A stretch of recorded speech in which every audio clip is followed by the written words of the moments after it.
भजन अयोध्या नगर की कथा है पुरानी। महाराज दशरथ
अयोध्या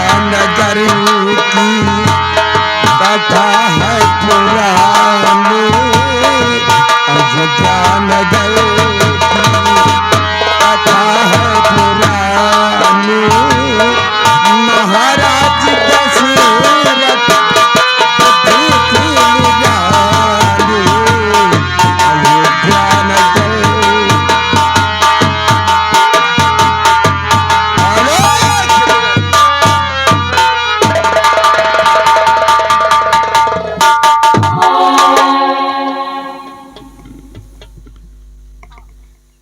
मुनिराज जी,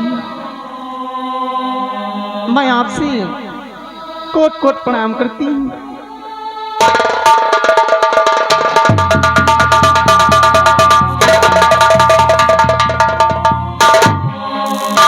राजमाता, आप कौन है आप? और इस हालत में मैं कितना बड़ा भागा हूं कि मेरे जिंदा रहते और हमारी सम्राट का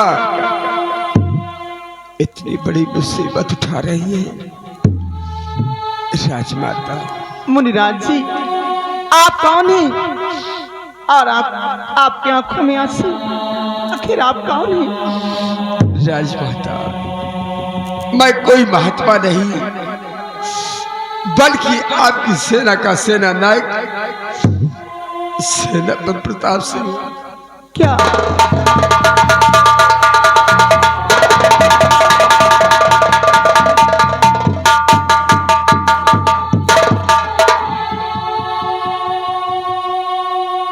सेनापति प्रताप सिंह,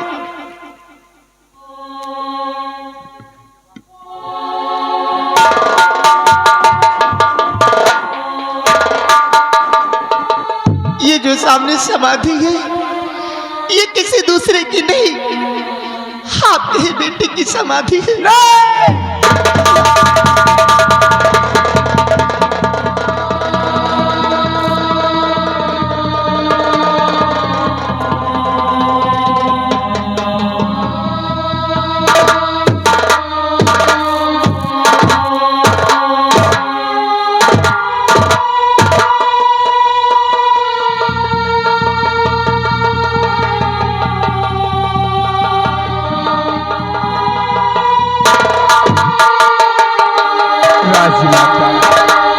कहिए सेनापति, मुझे अपने बेटे के मरने का कोई गम नहीं है।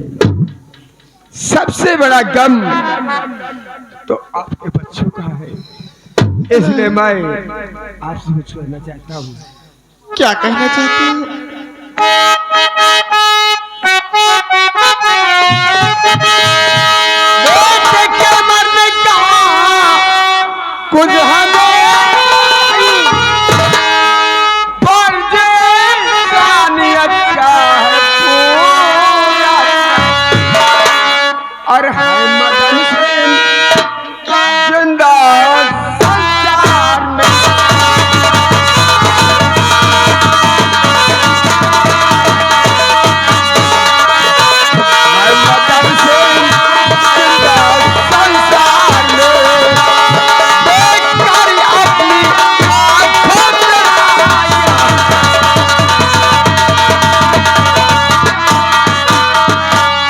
राजमाता, आप देर मत कीजिए, हमारे साथ जोधपुर सम्राट चलिए।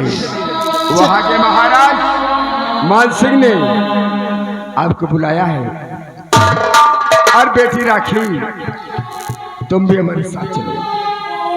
तुम्हारे पिताजी तुम्हें भी बुलाया। चलिए सेनापति जी।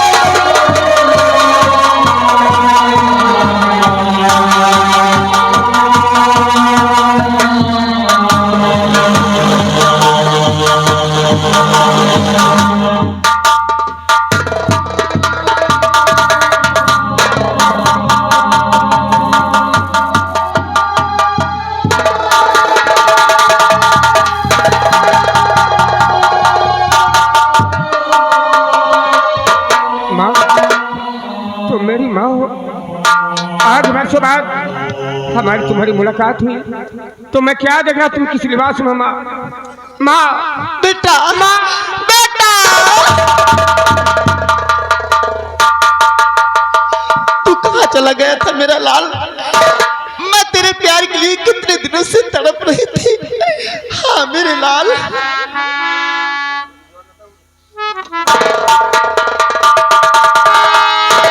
महारानी जी,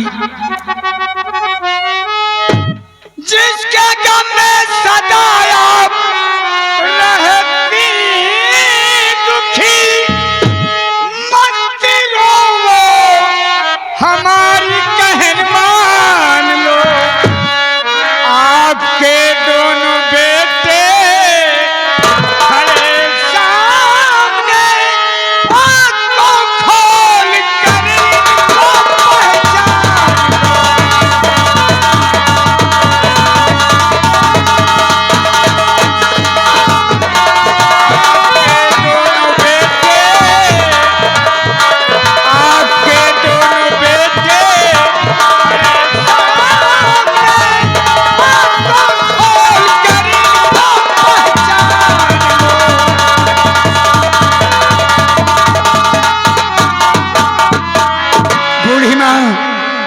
तुम्हें विश्वास नहीं आता तो जिस तरह तुम्हारे बड़े बेटे मदन सेन के दाहिने हाथ में त्रिशूल का निशान बना हुआ है, वैसा ही त्रिशूल का निशान इस बच्चे के भी दाहिने हाथ पर है। और यह त्रिशूल का निशान ये साबित करते हैं महारानी जी कि यही तुम्हारे बिछड़े हुए बेटे हैं।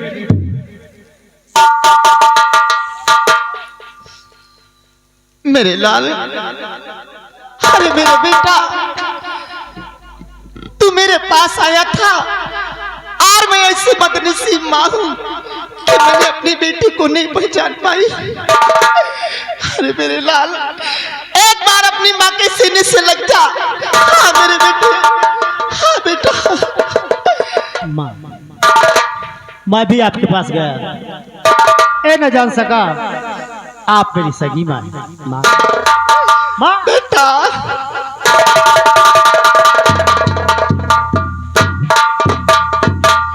सेनापति प्रताप सिंह, अब वो वक्त आ गया है, वो समय आ गया है कि वो दरिंदा महामंत्री जालिम सिंह उदयनगर का सम्राट बना बैठा है। आज ही उदयनगर पर चढ़ाई करो और वहां जाकर चुका लो अपने सम्राट का बदला और चुका लो अपनी पत्नी दुर्गावती का बदला। प्रताप सिंह, तुम घबराना नहीं, तुम्हारी मदद के लिए ये दोनों बच्चे भी आएंगे।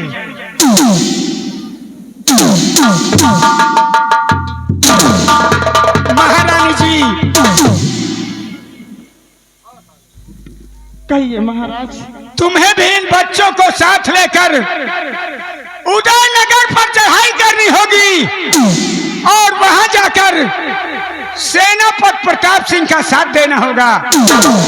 आज ही उदयनगर पर चढ़ाई करो और वहां जाकर चुका लो अपने सुहाग का बदला, और बच्चों चुका लो अपने बाप का बदला। और बेटी राखी, तुम हमारे साथ हो।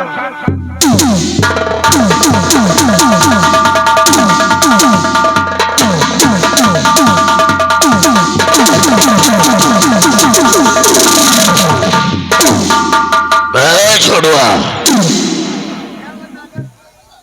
हम साले काहे से परेशान है, तुम साले काहे से परेशान हो। ना जाने कितने डॉक्टरों से रानी का इलाज करवाया, लेकिन उसकी बीमारी कुछ पता ही नहीं चल रहा है। हम कल मिट्टी की बीमारी वही अंधेरे उंधेरे वाली आए। ये कौन बीमारी? वही नहरिया दोपहरिया वाली।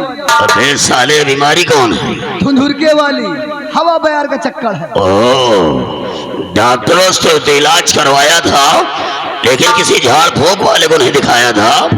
अगर तेरी नजर में कोई झाड़ फूंक वाला हो तो जाओ उसे लेकर के आओ, उसको भी दिखा लेते हैं।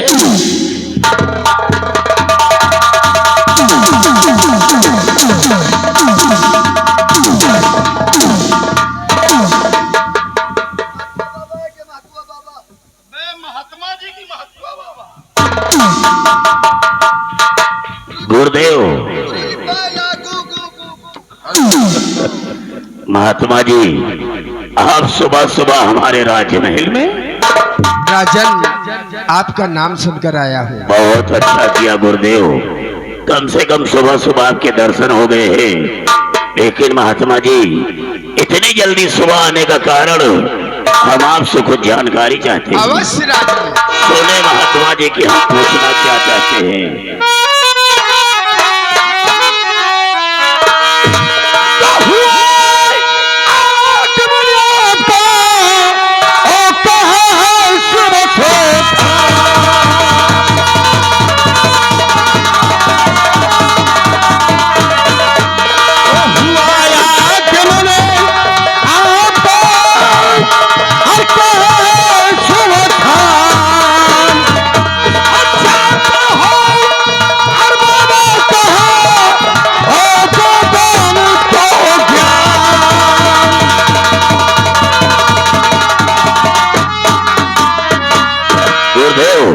आप कहां से आ रहे हैं और कहां के लिए जा रहे हैं? सब कुछ बता दे। बताओ महात्मा जी। एक धर्म की नगरी काशीपुर,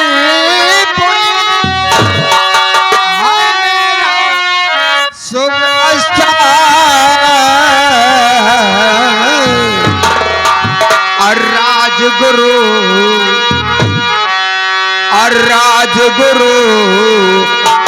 इस राज का सत्य कहूं से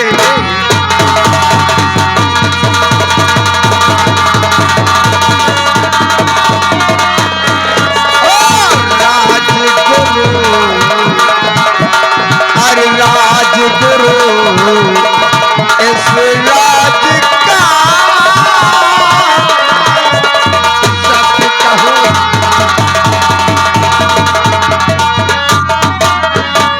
राजन, मैं काशी का रहने वाला हूँ।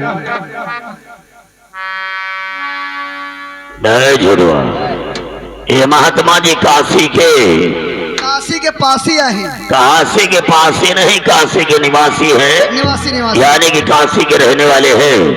और गुरुदेव, आप बता रहे हैं कि इस राजघराने से, इस राजमहल से आपका पुराना ताल्लुकात है? बहुत पुराना। इसका मतलब आज पहली बार नहीं, इसके पहले भी आया करते? बहुत आते जाते थे, ये पैदा नहीं हुआ था। तो हमें क्या मालूम है साले, है झुड़वा। महात्मा जी इतनी दूर से आ रहे हैं, तो इनके लिए कुछ खाने पीने की व्यवस्था किया जाए। देखो गुरुदेव, इतनी दूर से आए हैं, अब इतनी जल्दी कहो चाहिए कि परमंद हो ही ना पाई। क्यों नहीं हो पाएगा? कहा गुरुजी के बड़े बढ़िया गरम गरम बढ़िया खिचड़ी बनवा दे। अबे साले, अकल के अंधे उसे गरम गरम खिचड़ी बोलते हैं। और जैसे खाना पानी बाद में हो जाए, बोले नाश्ता पानी हो जाए तो अरे तो और अच्छी बात है। बाबा अंडा खाइयो। अबे साले महात्मा जी अंडा खाएंगे? हमारे गांव के बगल में एक बाबा रहा, 2-4 अंडा रोज खाते हुआ। अरे तो वो साला बाबा घोरी होगा। अब गुरुदेव कहा नहा धो के होमो गियार करें। अरे साधु संत महात्मा है, पहले स्नान करके पूजा करेंगे, तब कहीं जलपान करेंगे। तो होम और जो होम जितने लागत है सामग्री सब इकट्ठा करी, वो पूजा करने वाली, पूजा करने वाली। अरे वो तो लाने पड़ेगा। जाए भी वही तपौनक तीन लेता ही जाए। क्या चीज? वहाँ जहाँ तपौनम लागत है। क्या चीज? मऊहौली दारू। गुरुदेव, आपके खाने पीने की व्यवस्था हो रही है, लेकिन अगर आपके पास 2 मिनट का समय हो तो एक छोटी सी जानकारी और है। बोलिए राजन। महात्मा जी, एक हमारी बेटी है, इसका नाम रानी है। वो काफी दिन पहले जंगल में शिकार खेलने गई थी, और जब से शिकार खेल करके आई है, उसे न जाने क्या हो गया है। न खाती है, न पीती है, न सोती है, और उसका दिमाग हमेशा उलझन में रहता है। ना जाने कितना इलाज कराया, उसकी बीमारी कुछ पता नहीं चल रहा। राजन, देर मत कीजिए, जा रे बुला के ला। अन्यथा समय निकल जाएगा।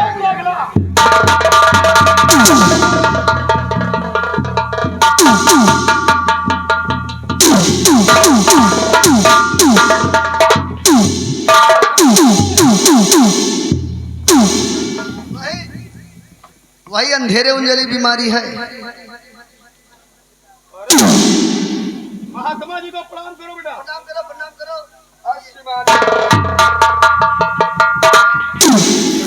वही अंधेरे उंजली बीमारी है। छोटुआ, ये तो बिल्कुल सूख गई। अरे बिट्टी पता नहीं कितने भूंजे आलू खवा दी ना। और बिट्टी के पीछे हमारे मंत्री जी हम पंचे बहुत परेशान हो गए। एको स्थान बाकी नहीं जहाँ लई न गए हुए। गंगा मैया, विंध्याचल, शीतला मैया, बरमदेव, बजरंगबली बाबा, आकाशवाणी मैया, केला मैया, करोला मैया, लखना मैया।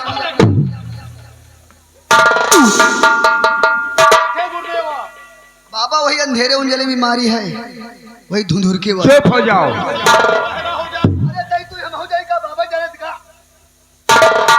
चलो ठीक है, देख लेते हैं। वही अंधेरे उंजली बीमारी है।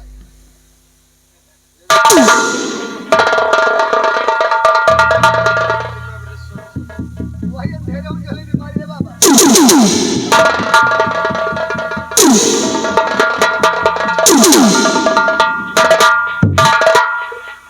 देखिए राजन, आप लोग बड़े लोग हैं, और कहीं हमारी बात को सुनकर नाराज न हो जाए। अरे आप बताओ गुरुदेव। वही अंधेरे उंजली बीमारी है।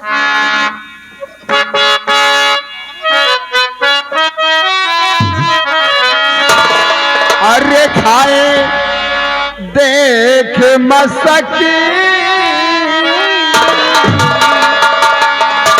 और खाए देख मसकी, ये साथ जाहिर होती।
पाँव बराबर है। ये पाँव भारी का मतलब का है? रह गए बुद्धों के बुद्धू। अब समझे नहीं ना? ये छठुआ, हाँ, इसके पेट में बच्चा है। पेट में लड़का है।